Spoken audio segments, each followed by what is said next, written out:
Kamusta ang ronda natin? Tahimik naman. Tsaka mukhang tulog na lahat ng mga tao. Eh, kamusta na yung mga ibang kasama natin? May balita na ba kayo? Wala pa po. Eh, sabi nga, di ba, no news is good news. Baka nagpakalayo-layo na talaga si Matos. Buti naman, kinakabahan talaga ako eh. The calm before the storm. Sinasabi mo? And then sabi ko mag-ingat pa rin tayo. Huwag tayo masyado magpakampante. Hanggat di natin nakikita si Matos, marami pong pwede mangyari. Hindi mo sinasagot. Tapos ano, babastid niya lang ako ulit. Tapos lalayuan niyo lang ako ulit. Huwag na lang. Sa tingin mo, tatawagan ka niya para lang sabihin yun. Malay mo, nagbagong isip niya. Diba? Bago isip, bakit may alam ka ba?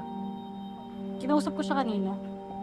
Oh, ano sinabi mo? Sinaraan mo ako, no? Siyempre! Ha? Hindi. Huwag kang matakot, di kita nilaglag. Nilakad pa nga kita eh. Nilakad mo ako? Ano sinabi mo?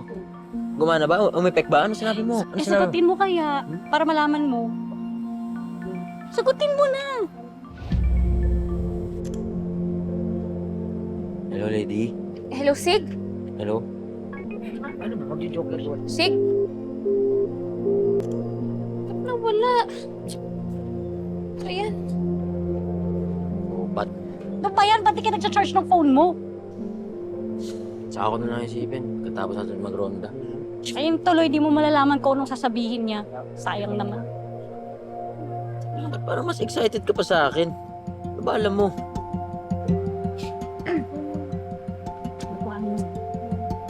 Masaya ka para sa iyo. Mabuti siguro. Ano ha? Yun, Sig. Tensya na. Dala lang ako.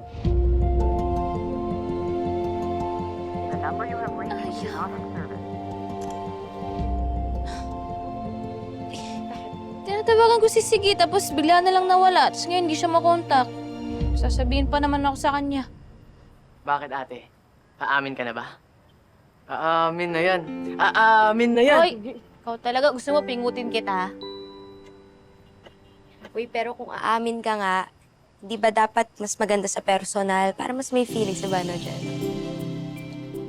Bakit? Ganun ka ba umamin kay Kidlat?